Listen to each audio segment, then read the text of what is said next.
Hey everybody, great Sunday to you.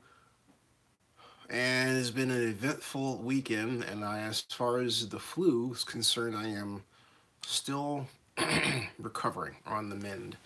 But that said, excuse me, well, I still have a cough. I'm still taking, throat lozenges. Still trying to get a lot of rest, and still working at the same time, right? But as they say, how does that work? The show must go on. But when you are the show, it means you have to keep going on, right? So, hey, everybody, I'm keeping going on. A very big day in the NFL, a very dramatically big day in NFL free agency, a dramatically big weekend. And everyone, including people who are not Raider fans, hey, welcome to Zenny62, by the way. Hey, welcome to Zenny62. Um, all everyone's trying to figure out if the emerging Raiders squad is better than the squad that existed before free agency. You know, the one that had Michael Crabtree on it, right? Um, the one that had Cordarrelle Paterson on it, right? And I mean, candidly, and I've talked about this before, the problem is you really have to wait and see. Uh, because the one loss tally for the 2018 season is 0-0, we don't know. But it's just that it's new. New head coach, new additions, all around a similar type of taste, if you will. And what I mean by that are, with the exception of two, the rest of the guys that were signed are not stars. Then you have Doug Martin and Jordy Nelson, but even then, those stars have seen better days, right? Um, the people who were not signed, who were signed, excuse me, who are not stars, are in their late 20s, and as opposed to their early 20s, someplace where you would think that you could look at them and say they're young and they've got a huge upside. Okay, these guys are truly veterans who are effective, not effective enough to get you a ring based on their track record, but effective enough to start for other teams. And so therein lay the reaction to the overall free agency haul for the Raiders, right? Uh, is this group good enough, or is this to bring home the bacon in terms of a Vince Lombardi trophy, or is this group a collection of coach killers? You would say, what's a coach killer? A coach killer is a person, a player. Doesn't have to be the NFL. Could be any walk of sport that is good enough to get you to a championship, right? But not good enough to, let me put it this way, good enough to get you the playoffs, but not good enough to get you the Super Bowl. All right? So you could always be competitive, but never quite turn the corner. You could always be that team that never gets to the big one. Forget not winning the big one, just never gets to the big one, right? And do we remember players from teams that, for the most part, never got to the big one? And we tend not to, We tend to, unless they've been in there again and again and again. And like I think about the Buffalo Bills, for example, where she went to the Super Bowl, 4 times under Jim Kelly and didn't win.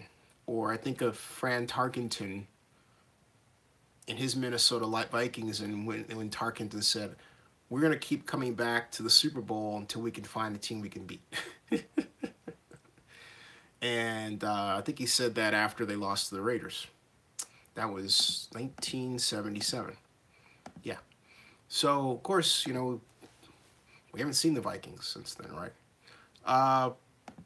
So the question is, hey, how should we think about this squad? I think the squad that he's bringing in is, hey, Donald, how are you? Saying hello, everybody.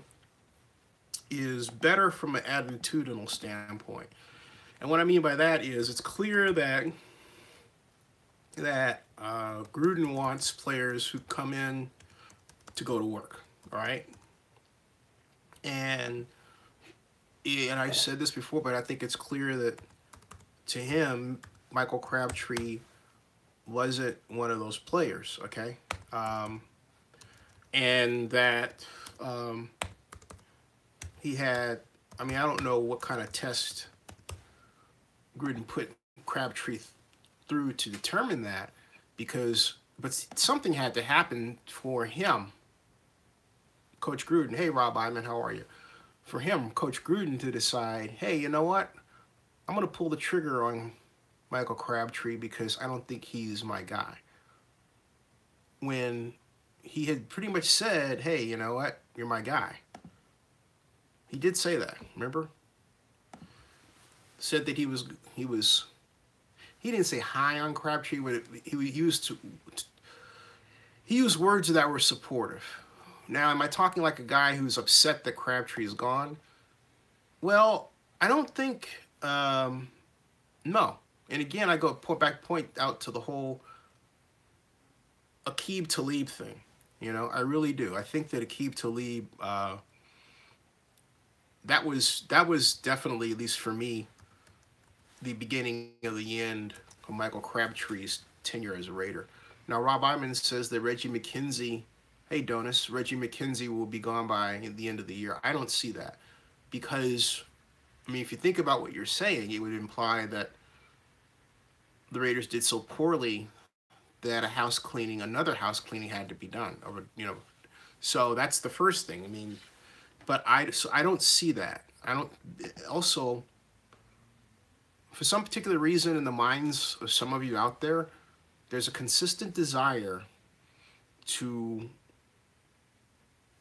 denigrate Reggie McKenzie. I don't know where that comes from, but I can tell you as far as Coach Gruden, he doesn't want to be the general manager. Rob Iman says Gruden becomes coach and GM. I don't see why. John hasn't stated that he wants that. That's a lot of work, and it just doesn't make any sense that he would even want to go in that direction.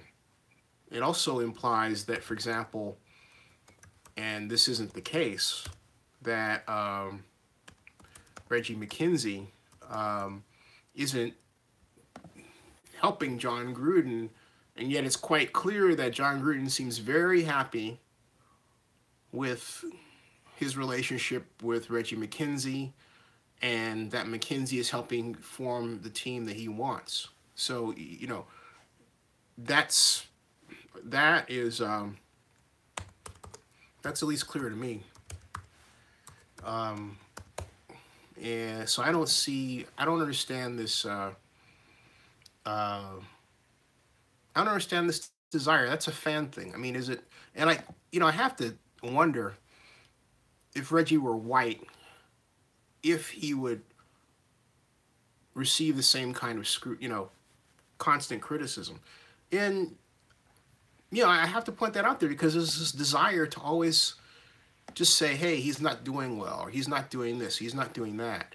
And then on the other hand, the NFL anoints him Executive of the Year 2 years ago, the very year that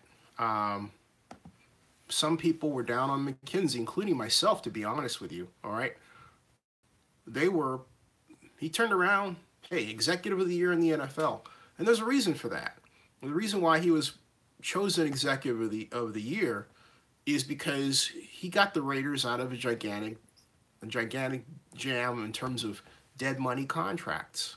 All right, and uh, a lot of them, and those dead money contracts were so.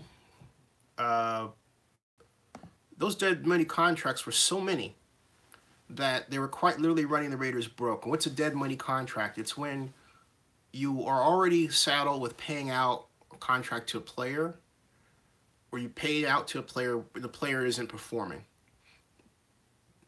Or let's say you give a signing bonus to a guy like Jamarcus Russell. It's $29 million, and yet you don't get all of that. Uh, the Raiders have had Jamarcus Russell's a celebrated example, but the Raiders had an example of a couple of DBs they paid out, I think $8 million in guaranteed signing bonuses too, and they never saw the field.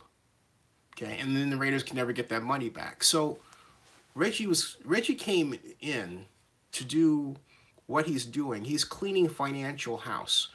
Well, I should say more importantly, he's cleaned financial house.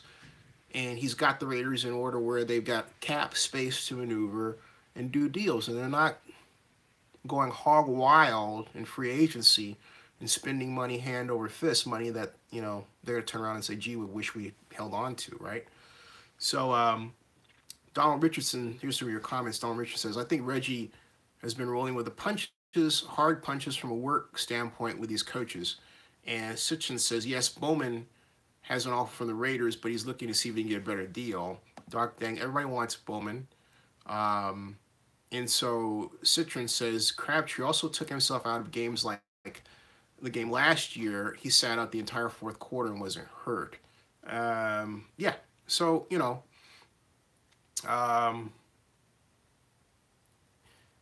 so that's where we're at. So right now, Donald Richardson says not true about what? If you can clarify, because I made a number of statements. Anyway, let's go over where we are, where the Raiders are, and where the team, where. Hey, look, who had the best free agency moves? I'm typing best NFL free agency moves 2018 just to see what comes up, right? And we've got NFL.com has 5 biggest moves in free agency and 5 biggest non-moves, and that's by Mark Sessler in his who's a Around the NFL writer. And hopefully I can get this open from the NFL Network without running afoul of this consistently annoying volume thing they've got. So I'll just put this here and avoid that, okay? All right. I think Kirk Cousins is going to be a bust going to the Vikings. I'll just say that straight out. I usually don't like to make predictions like that, but I'm not high on how Kirk Cousins was able to, even though it was smart design for his position, maneuver and become, that guy at the top. All right. Okay, so the biggest move, it says that final piece of the puzzle for Super Bowl was the Vikings. That's number 1. And number 2, the Browns bum rush. And it says in snowfields and pubs across America, it's time to pour out one for Sashi Brown. Cleveland's exiled vice president of football operations was ultimately much more than a convenient hand-picked scapegoat, making it clear all along that his plan would require multiple off seasons to fully bloom. Sashi left the Browns with the country's largest draft war chest to complement a wide open prairie of land of cap space. And so basically John Dorsey's the guy that came in. He's the standard normal GM who makes deals, right? And he's come in and he's made a bunch of different deals. And he got running back Carlos Hyde, defensive end Chris Smith for the cornerbacks Terrence Mitchell and TJ Carey, tight end Darren Fellows, Chris Hubbard and Donald Stephenson for the offensive line. And then, of course, George Thomas retired. They got a new quarterback in Tyler Taylor. They got Jarvis Landry, and they got safety Demarius Randall. I mean, that basically that sums up that's called remaking your team. That's what that's called. Your team is remade, and woo. Then they say a young quarterback's getting weapons, talking about the Eagles and Carson Wentz, and then the Chiefs, and saying that they've got a good team, lined up around Patrick Mahomes. Looking for a lead caliber wideout for Derek Till. They got Sammy Watkins, and they had what they have now. Well, they have Travis Kelce, a tight end, to the Chiefs. Kareem Hunt at running back, and now they've got Sammy Watkins at wide receiver for Patrick Mahomes. That's doing something. And the Dolphins are said to have unfurled a whirlwind of mysteriously clunky transactions. And then the cap challenge Eagles find a way to win the day. The biggest non-moves. So the Raiders are not in that top 5. Interesting. Biggest non-moves. Trio of AFC's teams stay away from big free agency quarterbacks. Elway super recruited part 2. Talking about John Elway bringing in Case Keenum. Drew Brees reportedly walks away from $60 million guaranteed. And he's back in New Orleans.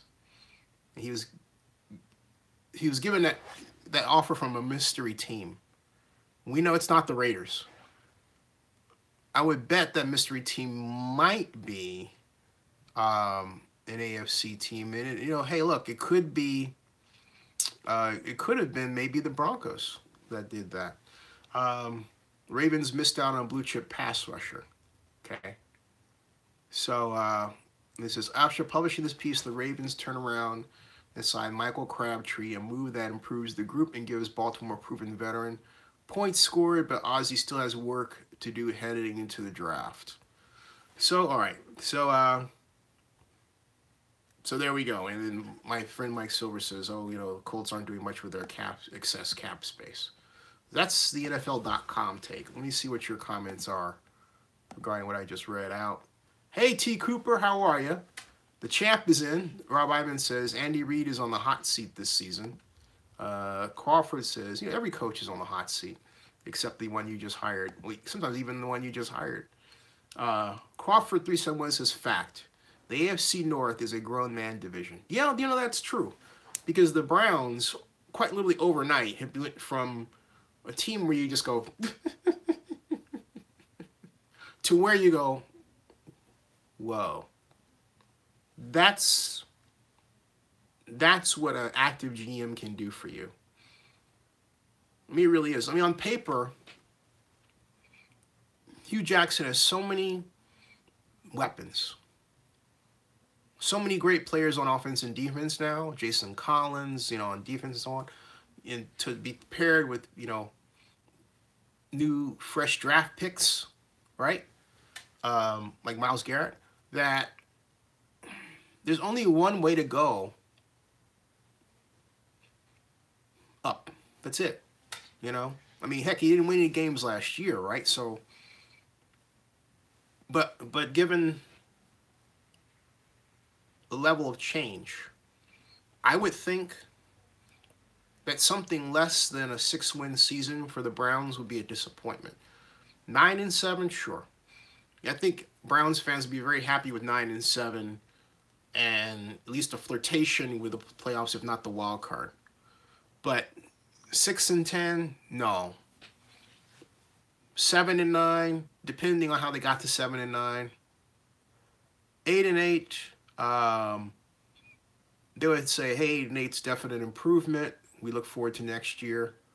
But I think with this level of changes, the Browns fans want something more. Rob Iman says, fact or fiction, he asks. Michael Crabtree doesn't survive the season in Baltimore. No, I think he does because the Raiders are known for giving adults room to be adults, but that generally translates into not much discipline or supervision or not knowing where your place is. Ozzie Newsome's a smart guy. He knows what he's doing. He's not going to bring in somebody that bums out before the season ends. Okay. Remember what happened with Randy Moss? This looks very similar to that. And for the Raiders, we better hope that's not the case. Because if it does look like that, then the Ravens should be expected to be the recipient of the Lombardi Trophy in Atlanta here. Okay. So, all right. So,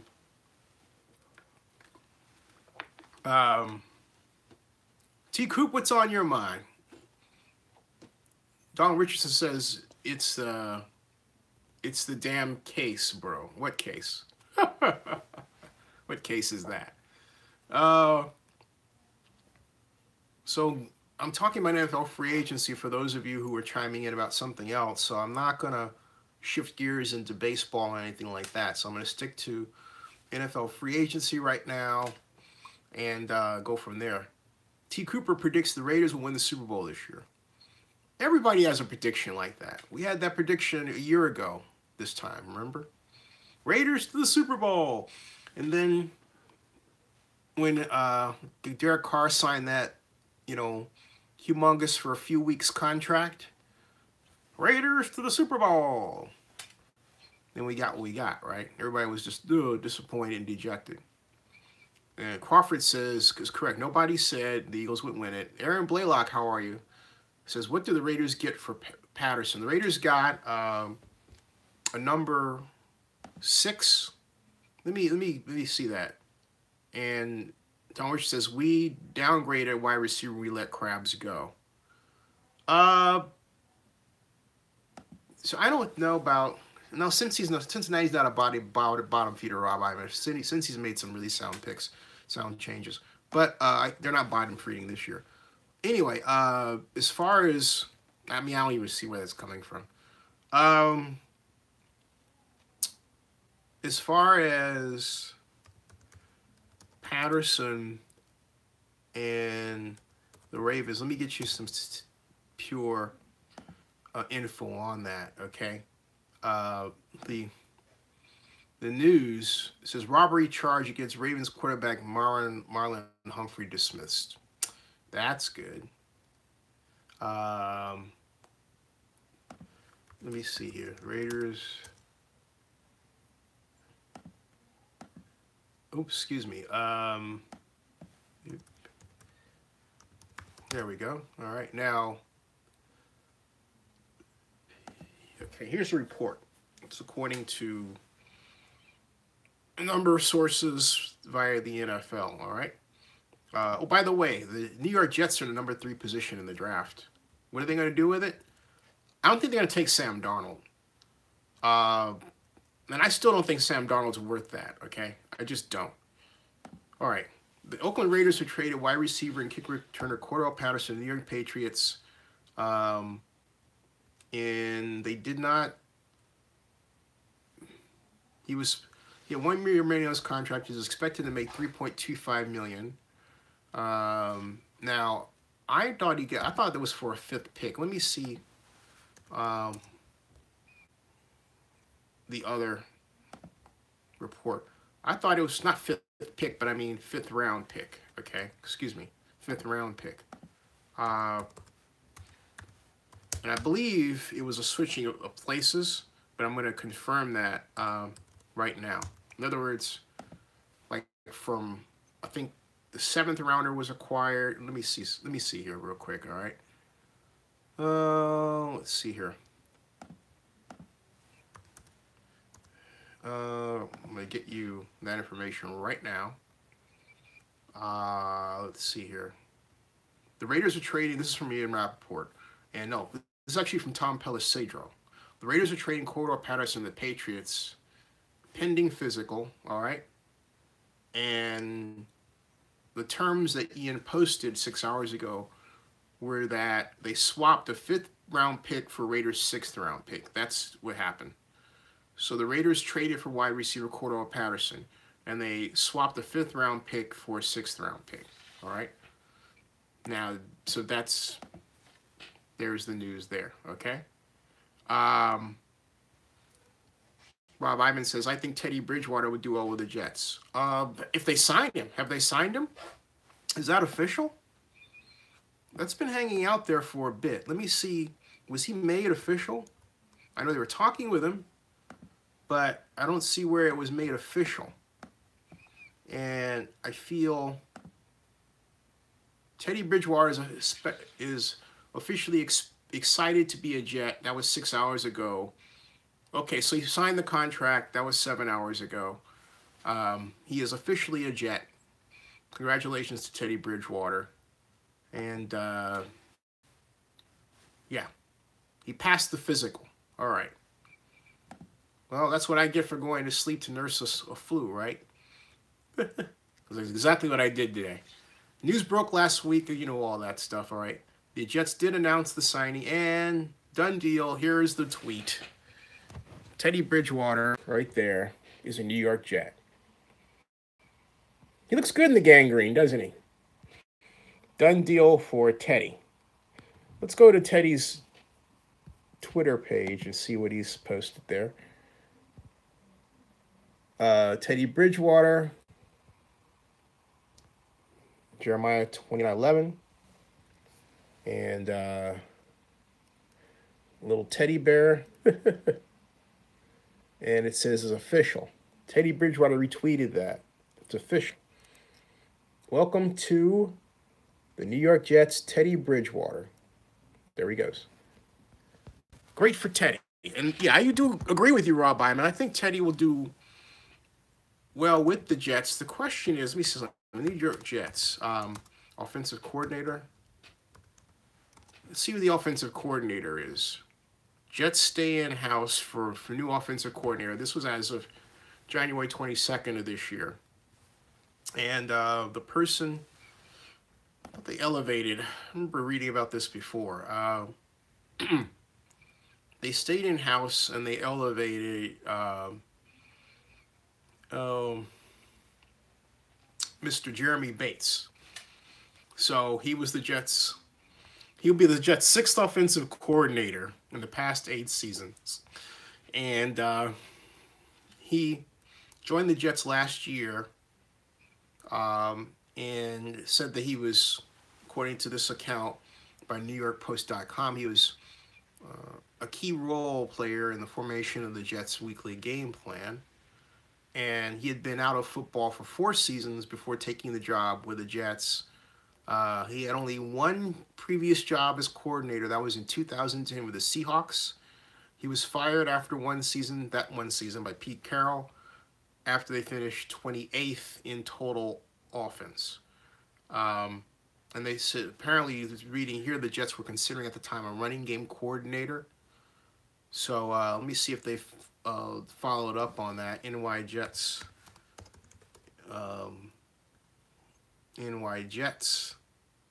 Let's see here. Coaches. NY Jets coaches, Todd Bowles. Ryan, let's see here. New York Jets coaches. There we go. Of course, Todd Bowles is the head coach. Mike Caldwell, assistant head coach, inside linebackers. Good for Mike Caldwell. Jeremy Bates, offensive coordinator, quarterbacks. Brian Boyer is a special teams coordinator. Casey Rogers is defensive coordinator. Tom Atkins is a defensive quality control coach. Robbie Brown is a defensive assistant. Rick Dennison is the offensive line coach and run game coordinator. Wow. Okay, so stop the presses. Rick Dennison, who was the offensive coordinator for the Super Bowl champion Denver Broncos that won Super Bowl 50, is the offensive line run game coordinator for the Broncos, paired with Bates. So what that says to me is an exciting, and I did say exciting, interesting approach to offense that involves a heavy dose of play action, complete with the use of the mobile quarterback, not necessarily running, but mobile. And look at what Dennison did first with Brock Osweiler and then with Peyton Manning and adjusting his offense to Peyton Manning, giving Manning almost the illusion of movement without asking him to run, right? Um, at first, I was critical of Dennison's schemes with the Broncos, but now, in retrospect, I'm quite impressed with what he did, and I really, for me, I started to turn the corner with that at Super Bowl 50 when the Broncos came out with a really cool um, line buck play action fake tight end crossing pattern over the middle that Manning used 3 times on one drive. Twice in one drive, 3 times to open the game. That gave the Panthers fits because the Panthers were caught following the pulling guard on the fake line buck up the middle, and the guard was pulling in the same direction the tight end was going across. Okay, so the defense is moving this way, the tight end is going literally sneaking behind him. All right, it's pretty cool stuff. Anyway,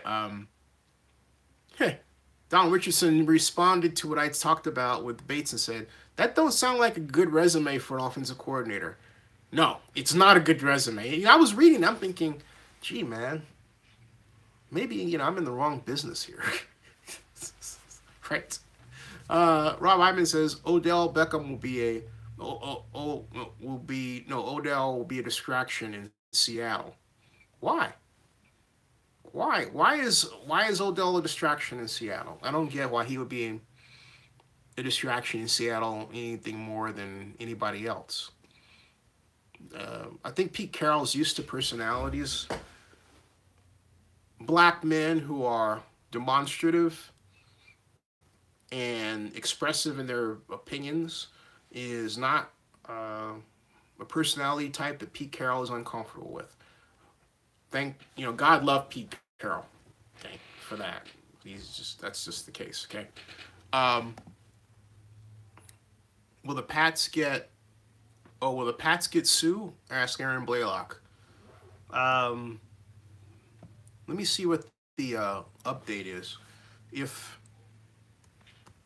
And let's see here.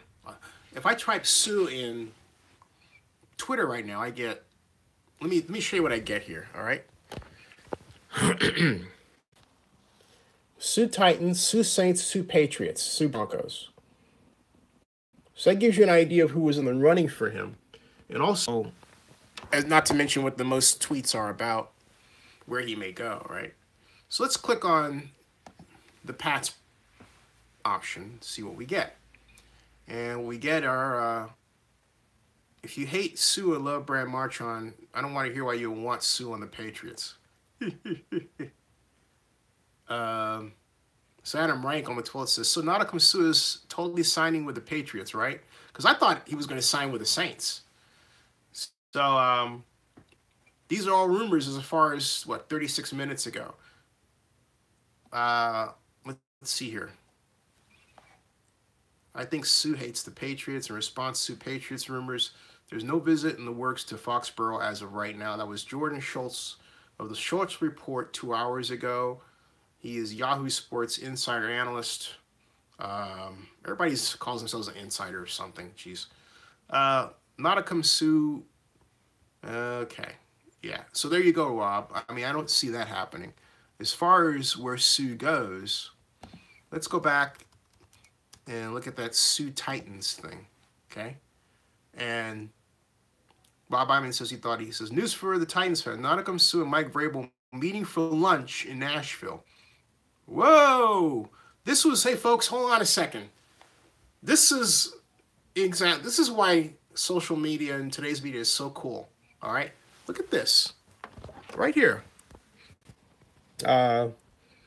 News for the Titans fans. Ndamukong Suh and Mike Vrabel meeting for lunch in Nashville. So while the NCAAs are going on television up there, right? There goes Suh. And look, folks are taking pictures. Right? He's like, oh my God, there's Suh. Okay. Just got to look at that. It's Suh. Okay, there you go. All right. the Titans land Suh. I got them in the AFC Championship at least. Come on. All right, so that's the top. Now let's see what's going on in terms of the latest tweet under this. And that is Ndamukong Suh is set to meet with LA Rams. Already had visited with the Saints and Titans. So now he's off to the Rams. Woo, boy. I'm telling you, if the Rams land him, you can forget it. That's a Super Bowl defense. 2 shutdown corners, a defensive line that's already arguably among the most effective in the NFL, are adding a person who's arguably the NFL's best, if not one of the top 5 defensive tackles. Woo. Okay. I would say NFL's best defensive tackle, not named Calais Campbell. How's that? All right. Woo. Okay, so this is Jordan Schultz says, just spoke with Suh. Money has not been discussed at this point, as he shrewdly wanted to respect each organization and see what both the Saints and the Titans had to offer aside from sheer dollars. He knows dollars will come, okay? And Titans have a good piece of competition for Suh, who sounds like he's going to take his time with a decision. Yeah, so there we go. And yeah, that's good information from Mr. Schultz right there. Okay, let me get your comments. Aaron Donald and Suh. Yeah. Oh, wow, Odell got knocked out. Yeah. And Dahl Richards says, okay, now as far as Beckham.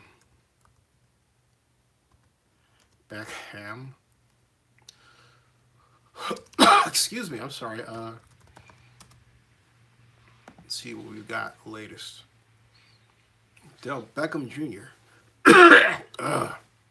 Sorry about that, folks. What? These tweets about Odell Beckham are crazy. There's Uncle Tom foolery. Beckham Jr. gets knocked out in Savage V's beating. French Beauty talks of night with Odell Beckham Jr. Got another blog post coming your way. Who is blamed for his antics? Odell Beckham Jr. proves he wasn't the one knocked out. Earlier, we reported that Odell Beckham Jr. was knocked out in an Atlanta nightclub Gold Room, but here is proof that it wasn't him. And okay, so, basically, much ado about nothing. Some guy that has a hairdo like Odell Beckham Jr. has gotten into trouble. Whoopee.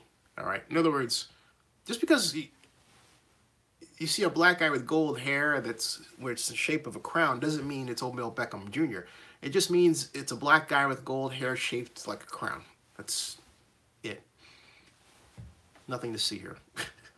Jeez. All right. Moving along.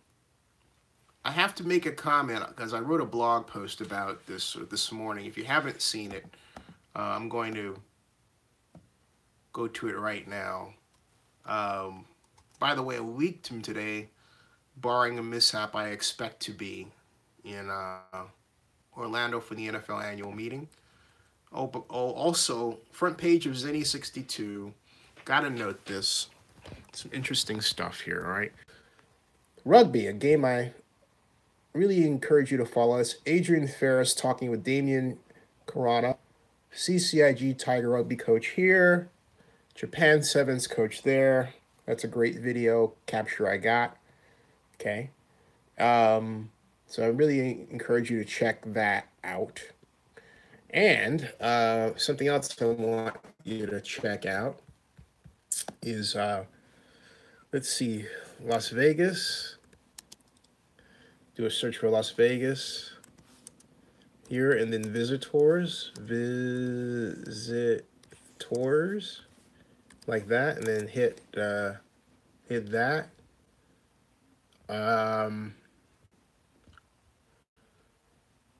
And it's the search engine is working. There it is, and it's not blank. Let's see. unless I misspelled visitors. Huh, interesting. All right, it's blank there. How about I just take out this? I mean, I know this spell check isn't working there. Okay, just put Las Vegas and then wait. And we get, voila. Okay. There's Adrian Ferris and Connell Hotel. F-150, shops. There we go. This one. And it's this one. I'll highlight in the sidebar later. Fewer people visited Las Vegas since 2016, hurting Raiders Stadium hotel tax revenue. Okay. And let me explain what that's about, because it's quite an important read. In fact, what I'll do is I'll copy this, then I'll paste it. So copy it like that, right?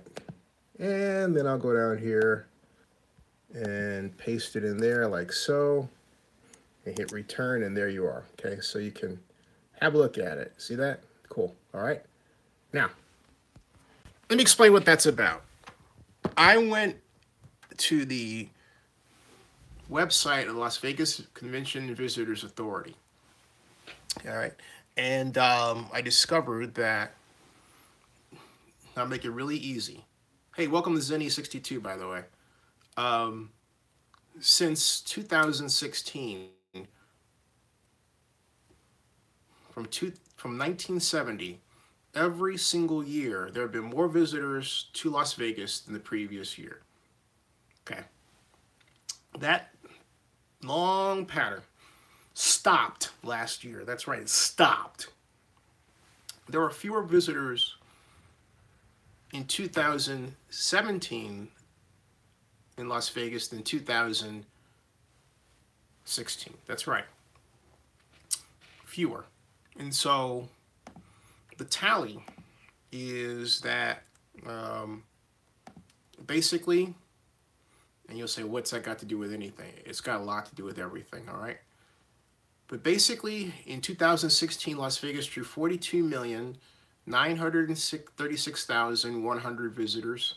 But in 2017, that number dropped to $42,208,200. Okay? And so, why? Well, it's not 1 October. No. In fact, the trend started in June of last year. From June of 2017, every single month, June, July, August, September, October, November, December, each month in terms of total visitors for that month was less, not more, but less than 2016. It's the first time in history that's happened, folks. So what does it mean? It means that is why the hotel tax for the stadium has not brought in as much money as it was forecast to be able to bring in. There is a gigantic structural change going on, and I mean enormous structural change going on in Las Vegas. I mean huge. And there are a number of reasons for this, and I get into the article below, I'll explain what's going on. First of all, there have been a number of what I call little Las Vegases popping up around the world. You know, casinos in places like Hammond, Indiana, here in Georgia, Cache Creek. And then you have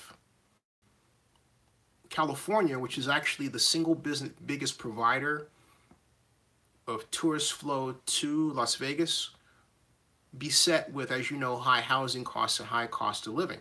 It's hard to travel to spend money gambling if you're trying to just pay the rent, right? Then, of course, there's the development of mega casino resorts in Macau, China, other parts of China. Now we have Japan coming up, even though China and Japan don't represent the majority of, by far, tourists, okay? And as Crawford just says, stay in Oakland, Davis. And then we have a really insidious problem created by the casinos in Vegas, which is this resort fee. Used to be the resort fee is like, $22, right? You say, what's the resort fee?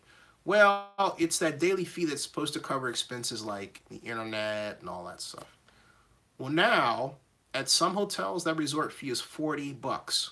So, for example, I got a free room at Caesar's Palace because I'm a member of Total Rewards, but it was a nice room.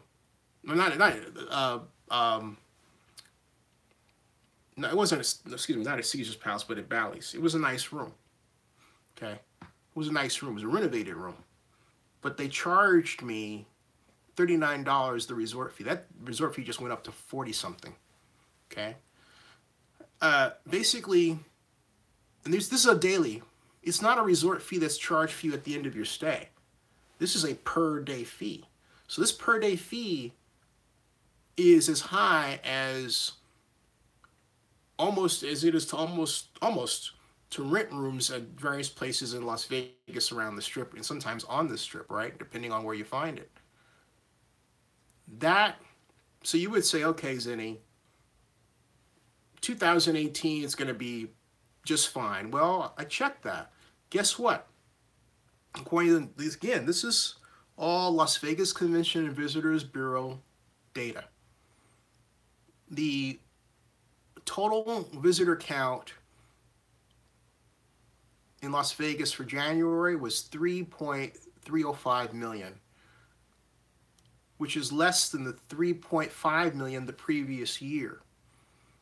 Okay, and that was better than the 3.4 million in 2016. So 2016 was 3.4 million, then it went to 3.5, but then it went down to 3.3. Okay, and January was January, February, March, April, May. Those are the first 5 months of 2017 where those months performed better than 2016, and then things went south. Okay, so the overall problem is structural.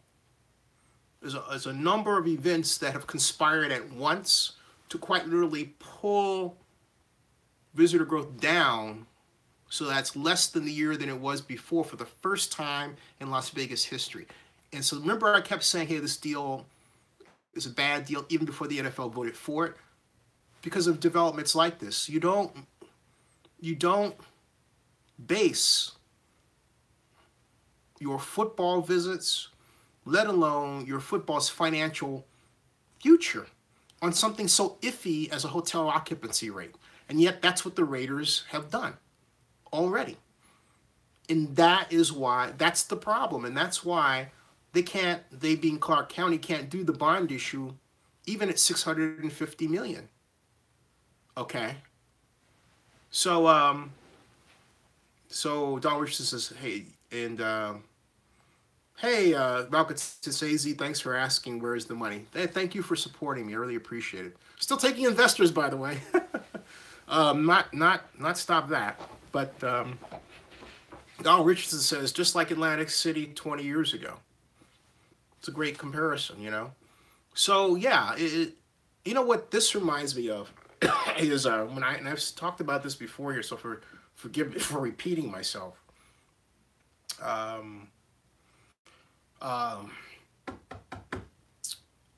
Reno. I remember I was in Reno a couple years ago. My mom loves to gamble there. Well, I want to say something, by the way. There's an idiot named Ed Marshall. That's his Twitter account, Ed Marshall something or other, on Twitter, who says that I live in my mom's attic and I'm broke. I don't live. We've been through this before. I don't. But I really appreciate people, or I appreciate it if people on social media will refrain from referencing my mother. I mean, it's out of bounds, and I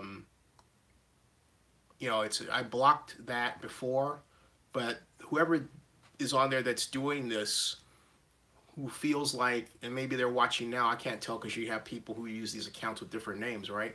But if you're watching and you're that person that does that, you're not only not a good person, you're not even good to your own parents. That you would make fun of somebody else. Like, I'm sending my rent back to Oakland, okay? And and I'm the only child helping my mom. Okay, so I want to see you use your real name and get on here candidly and explain what you're doing for your parents. Chances are you probably aren't doing anything. Okay, so and Donald Richardson's right, trolls. No, it's worse than trolling. Okay, that's when you mention person's family, that's out of bounds. All right, that's Ed and Ray Perez had battles on Twitter. Well, if you see Ed, tell Ed to knock it off. Okay, I mean I don't, because Ed doesn't want people making fun of his, and I would never do that. Family or relations or anything like that. That's like 14-year-old stuff. So it sounds like to me you all maybe, and I hope I'm wrong, are watching this and not saying to him, "Hey, stop it." I mean, why among adults who are in their 40s should we be talking about uh, stopping behavior that is normally associated with teenagers? What the heck is going on in our society? And then not only that, it's not going to stop me from shutting up about this stuff at all. But this Ed Marshall guy, I think there was an Ed Marshall that used to come here. He really needs to find a moral compass and a moral center as a person and stay on it, because that's wrong, and that's really wrong. Um, so Crawford says it could be a Raider rep and a burner as a burner account. I've thought about that too, and if it is, how sad for the organization that it has to stoop to that level. If that's the case, okay. I don't know one way or the other. I mean, as someone running for governor once texted to me, not the hey Zinni, I think you're getting to them. Well, why? Again, what I'm pointing out here, and I state this in the article, that Vegas is in trouble. And we all know those hotel tax, at least by now we should know, is not great enough. So all this stuff about trolls and immature behavior and behavior that none of you should be supporting, rubber stamping, or laughing at. I mean, even if you just say, or you write something like saying, "Oh my God," if you don't block that person, you're contributing to that person's behavior. If you don't report them, you contribute to that person's behavior. All right? So my point is that it masks the truth about the problem around that deal. And it doesn't help anybody to have that thing marched forward like it does at all. All right? Also, I want to bring up the exchange I had with Go CSU, who's, go everything else. All right? I want to say something. First of all, I apologize for that exchange. I didn't mean for it to happen, but it did. But there's a set of beliefs that I have that if a person is on the channel and they're operating their own live stream show as he was doing, and and then I occasionally sent him some dollars, just little stipend, right? Then for them to come out and then insult, and then basically insult someone I personally know, the President Obama, and repeatedly, is just simply not the right thing to do. I wasn't, and some of the actions that are communicator actions that people generally regard as racist, okay? And that's just a sad fact. I'm sorry I had to direct in that conversation. I didn't mean for it to go that way. But he's also 17 and needs to understand that I'm a 55, 56-year-old adult, and he needs to respect that I am in that position and I've given him a platform, and just simply not push his own idea, knowing that I'm going to disagree with that idea. And yet that's what he did. That's wrong. So, I want to apologize to everybody for that exchange, but, it happened, and maybe it happened it was always headed in that direction. When he first started out, remember, he was Go Raiders, right? He was with the Raiders and everything else, and so then it was that. But then it turned in some other matters where I felt that was helping out a person who said they wanted to do that. And I appreciated that he wanted to have a live stream and express you know, his ideas about sports or just really do what others. But, you know, um, and so, hey, you know, um, so yeah. So anyway, that's I want to get that out of the way, and now we can turn back to the discussion of. Oh, and by the way, because the other thing I didn't like is that there were some people here who express ideas that uh, they know that I'm not going to like, and yet they were sort of acting like they were sort of gang up with him against me on my channel. And so I'm very happy that those people are not here anymore. That's wrong too. You know, if you want to espouse a point of view that is socially extreme, you know, go and do it on your own channel. You know, that's, I don't go to anybody else's channel. I didn't even go to go CSU's channel and do that sort of thing, right? So to do it on mine is completely disrespectful, and that's how I look at it. So anyway, I mean, that's not, friends don't do that to friends, let alone mentors or elders or anything else. All right, enough of that. But I wanted to get that out of the way. So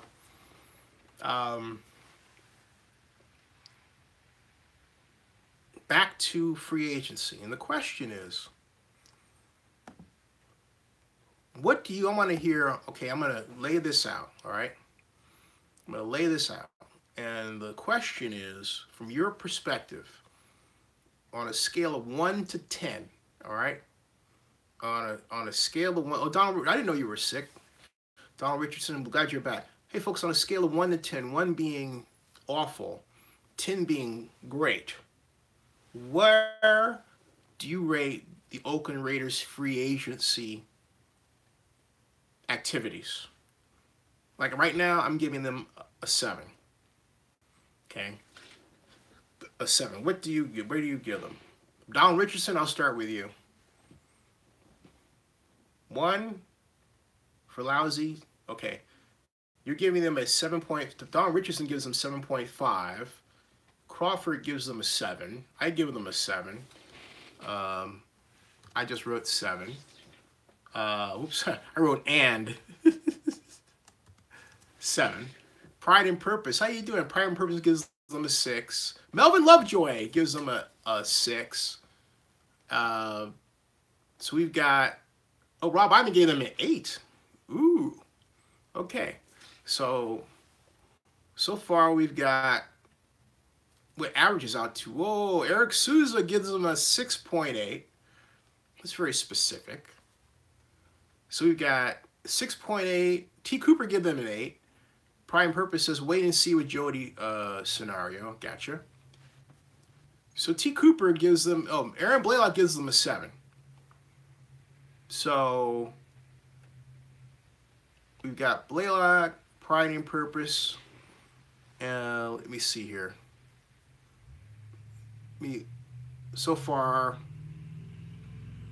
should I break out my spreadsheet and do a little quick math? Yeah, why not, since I asked for the numbers. Anybody else? Oh, Malcontent gives a 6 or a 7. Can we say 6.5? Nathan says 7. Getting Tahir Whitehead was huge. Yeah, Donald Richardson says I would have given them, hold on a second, I'm opening this document here. Canceling there. And folks, I'm going to stop at 1:30. It's 1:18 right now, but I need to go and get some rest so I don't have a relapse of this doggone thing. All right, so T. Cooper gives them an 8. We got Malcontent agrees to a 6.5. We've got, yeah, Lions fans did say that Whitehead was a bum. I saw that. Patrick M. Blackman, how are you? Okay, I'll stick around a little bit longer for Patrick M. Blackman. We got Nathan has us at a 7. I've got 7. Nathan DeGeorge. Aaron Blaylock has 7. Okay. What else? We've got Eric Souza has 6. 6.8. All right. Melvin Lovejoy has 6. Already got T. Cooper listed. Pride and Purpose has 6. Rob Iman has 8. Pride and Purpose 6. Rob Iman 8. Crawford 7. Who else did I miss? Donald Richardson 7.5. All right. And yeah. So let's see. Let me scroll down and see if there's anybody I missed in the mix. And there's not. All right. Hey, Donald, pray for your health too, bro. You got it, man. Now, what we have here. Voila. Function average. There. Oh, right there. Okay.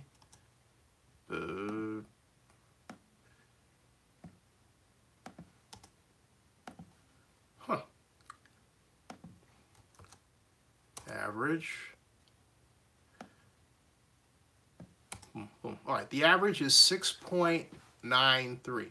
So basically a 7. After all that. So everybody's giving them about a 7. Talk about the power of suggestion. Wow. Nathan DeGeorge says, Lions fans don't know what good players are then. Crawford says, I wish they would have signed John Bostic, but instead he went to the Steelers. Patrick and Blackman says, when you're sick like that, you have to break that mucus down. Yeah, I've been taking cold medicine to do that. And a week ago, today, I thought I was dying. You know, I hate how time flies. 2 weeks ago Sunday, I had a great suite at Bally's, right? And then I had a great suite at Bally's. Then a great suite at, not suite, but a room at Caesars. And then a week ago, so I thought I was going to die. I had so much mucus. And now I'm better, but I'm still like, okay, wow. Yeah, I'm a trekker. This is a trekkie. A trekkie. A trekkie? Trekker. I'm a trekker. Thank you for using the proper term. I'm a trekker, not a trekkie.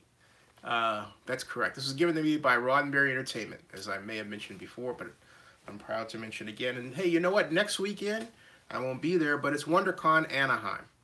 So I'll have more updates about that. WonderCon Anaheim. And okay, hey Patrick. Wait a minute. No. All right. Good players are there. All right. So anyway. Oh, Aaron Blaylock says Deep Space Nine was the best show. Did you like Voyager? And Dean Nez says you gotta get rid of the mucus. Malcontent says to Patrick, take an expectorant to break down the mucus. Good luck. Okay. So we're getting now cold relief advice. And I'll do this. I'll do the same thing. Facts. Don Richardson writes facts. Hey everybody, there's now 30 of you. Welcome to Zenny 62 for Sunday night. And there are 30 of you, but only how many have chimed in as far as the Raiders? You only have 10. Yeah, 10 of you. So of those who have not chimed in and you know who you are, on a scale of 1 to 10, 1 being awful, 10 being good, great, grade the Raiders free agency haul for me. Right now, the average is 6.93. What say you? Adrian says, Buck fans here from Tampa. Adrian, so what do you think of the Bucks trades and acquisitions thus far? Pride and Purpose says, if Vita Vea has gone at 10, move back and pick up more picks. Vita Vea would be a great pickup for the Raiders. But I have a feeling that we're not done seeing movement among the top 10 teams. I think it's going to look even more different, dramatically different by the time we get to the draft. Patrick and Blackman says, we should get Suh. Yeah, but we're clearly not in the running for him, and that may be because of the existence of Vita Vea, but I know the Falcons want him. Well, Patrick and Blackman says 6. All right. So Adrian, go Bucks. Let's out of respect for our Buccaneers fan, take a look at Tampa Bay Buccaneers in free agency feature one of my favorite quarterbacks, Jameis Winston. Um, Tampa Bay Buccaneers. Tampa Bay Bucks. And Bucks Nation is asking, when will the Bucks pay attention to the secondary? All right. And the pewter, I like the pewter plank, all right? The pewter plank reports that the Buccaneers aren't done. I like the pewter plank blog on Fansided. So, what are they writing here? Let's see here.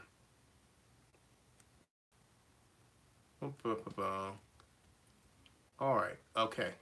They signed Mike Evans and Cameron Brate to extensions. They got Ryan Jensen, center. They had they added Bo Allen and Vinny Curry to the defensive line, and the pewter guys write that it appears the model is simple: shut down the opposing team's run game and make them one-dimensional. In turn, you can put your pass rush specialist Noah Spence on the field and turn him loose. Assuming, of course, the shoulder issues, don't come to pass again. And they said, no, they're not bringing in Suh. They aren't signing A.J. Gaines. It doesn't mean they don't want to address weaknesses. All right. So Jason Licht is getting great marks here. And he says, look at some of the signings thus far. Dante Moncrief, $10 million. Ryan Grant. Are Jerick McKinnon or Dion Lewis good enough to be paid top 5? Running backs, no. So, yeah. So anyway, right now it looks like the free agency grade for the Bucks has to be, Hey, thank you for the investment, Mr. Blackman, and I'll get on to just you reading that right now. Tonight. Let's see here. Okay, Adrian Bucks, says, not to get into hype, we should see how season pans out if Jason Litt and Dirk Carter can't get the season right. They're both going to be gone. I wonder how it would have been like if the Bucks did sign John Gruden. Yeah, I thought they were going to sign John Gruden.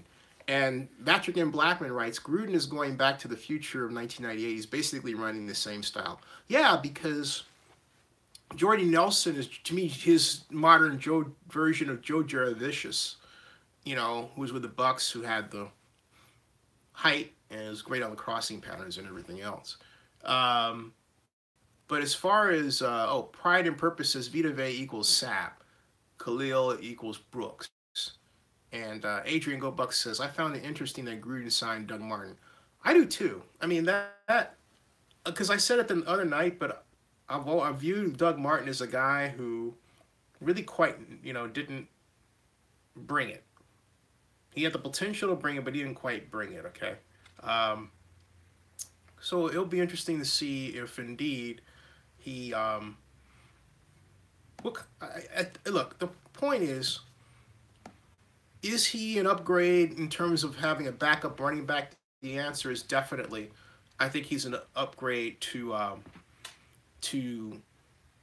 running back stable from last year. And although, part of I felt the problem with the running backs overall, and I've said it, is what they were asked to do. Like, we didn't see Marshawn Lynch in his signature position in the eye much at all. Remember that? And then when we did, we didn't see any play action with him out of that. Well, that was agonizing to watch. All right. So, you guys just have hope he doesn't get hurt again. Yeah, Adrian says that we should hope that Doug Martin doesn't get hurt again. Yeah, I thought that the Raiders should play for getting a running back in the draft and get higher than number 10. Maybe they're still trying. But, maybe that's the case. But I think it's clear to me that Gruden wants what we used to call lunch pail guys. People that when you look at them, maybe they're not the best players on paper, physically, but they're the guys that are going to work the hardest theoretically. All right, maybe that's what Gruden is after. Okay, so. Patrick and Blackman says Gruden is getting people he knows or Jay Gruden knows. Yeah, he does that a lot. It's like, I know you. Aaron Blaylock says Doug Martin's just a backup. We'll see a lot of Lynch. Who got his roster bonus? I hope we do. I hope we do. I hope we also see a lot of Lynch in play action. Do you realize we haven't seen that once last year? Isn't that mind-boggling? You know? That's absolutely mind-boggling. And the possibility of a two-back set with Lynch and Martin. Ooh, that's like Compton and Long Beach. You know you got trouble. 32 and 34. 32 and 34. All right, so it's 1:30. And I said I was going to stay a little longer, but I am, and Don Richardson, I know you can relate to this. I got to get some rest to continue recovering. Don Richardson says, we saw it once, but Cooper dropped the ball. Yeah, he did. Oh, that's right. Really? I got to go find that play. Okay. Patrick and Blackman says, there's a running back named Callan Ballage, I hope we get. Rob Iman says, time for bed. Malconton says, Patrick, agreed. I don't think they're expecting much from Doug Martin this season, but he's still an upgrade from last season. Yeah, I agree with that one. I do agree with that one. And, Doug Martin is that guy who can definitely get you 3 to 4 to 5 yards, and maybe the occasional 12 to 20, right? So we'll see. I mean, it's not like, you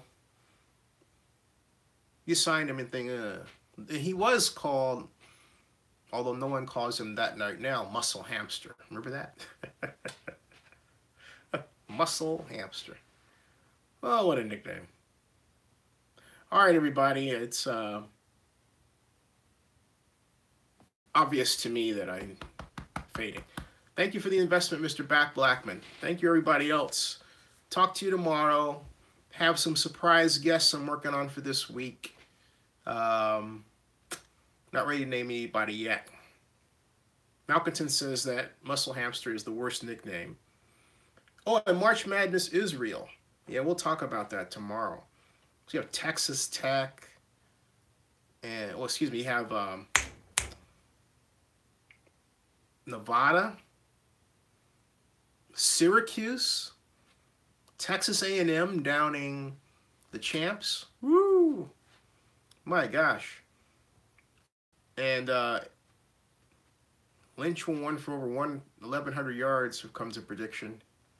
Crawford says, love, peace, and soul. Love, peace, and soul to everybody. And remember, be mature online. And if you're going to not use your real name, be nice. And if you're going to use your real name, be nicer. All right? Oh, hey, Crawford, great question. Thanks, Eric Souza. Crawford asks, has anyone heard from King Jose? I haven't. Nope. King Jose was one of our early fans who went off to Michigan State ostensibly, all right? So Blackman says, same for North Carolina and Michigan State. Karma for North Carolina and Michigan State, yeah. Oh, boy, how about the way Tom Izzo got out-coached by Jim Boeheim in the waning minutes of that game?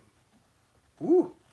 Talk about setting up the prisoner's dilemma in basketball. Prisoner's dilemma is a game that says if you do X, doesn't matter if you do X or Y, you are screwed. The question is, which choice do you make? And in the case of Syracuse versus Michigan State, every time Michigan State inbounded the ball, Boeheim, rather than giving these guys a chance, for a three-point shot and a rebound, right, he would just foul them and send them to the line. And so if you make two, they know they get the ball back, right? And they still have the ball if they have that three-point lead. And that worked. That was great strategy, okay? Crawford says, you can't spell overrated without Izzo. Patrick M. Blackman says, karma could come to Golden State due to their sticking the city of Oakland. Yeah, it could, but you know what? I have to say this as a person who's tried to bring the Super Bowl to Oakland and has now had, 18, 19, 25 years of this plus. I'll just tell you straight out. Oakland's biggest problem, and it's a multi-generational one, is that it consistently psychologically believes San Francisco is the big city, and it acts like it. And so it doesn't do big city things like build convention centers and so on. And I'm telling you, I've seen enough. And that's Oakland's problem. And its problem is more acute now. I want you to go to the Twitter accounts of council members like Dan Kalb, Lynette Gibson McElhaney. The mayor doesn't do this, fortunately, but all the council members, my friends too, they're my friends. Abel Guillen, to a lesser extent, but he still does it. They all talk about, and they spend a lot of time tweeting about Donald Trump, sometimes, and almost to the exclusion of talking about the city of Oakland or anything that they're doing in the city or any initiatives. Okay? I mean, it's like we elected them senators and Congress people. And I'm not saying they shouldn't be tweeting about what's happening in Washington. It's very disturbing. But they have to remember they are the sworn elected council members of Oakland, and their first job is to make sure the government runs to help taxpayers and to help those Oaklanders who don't have a home get one. But if you want to see what a person's priority is as an elected official, watch what they tweet. Just saying, all right? So, all right, Ed says, I agree with you, Zen. Ed, you're not the Ed Marshall that's been trolling me, are you? I hope not. Anyway, Aaron Blaylock says, they will serve their party to stay in office, not serve the people. Malkinson says, maybe they should tweet less. Oh, you're Ed Reed. Hey, Ed Reed, how you doing? Malkinson says, the other guy's Ed Marshall something or other. Malkinson says, maybe they should tweet less and lead more. Yeah, I think that's the idea. Tweet less and lead more. All right.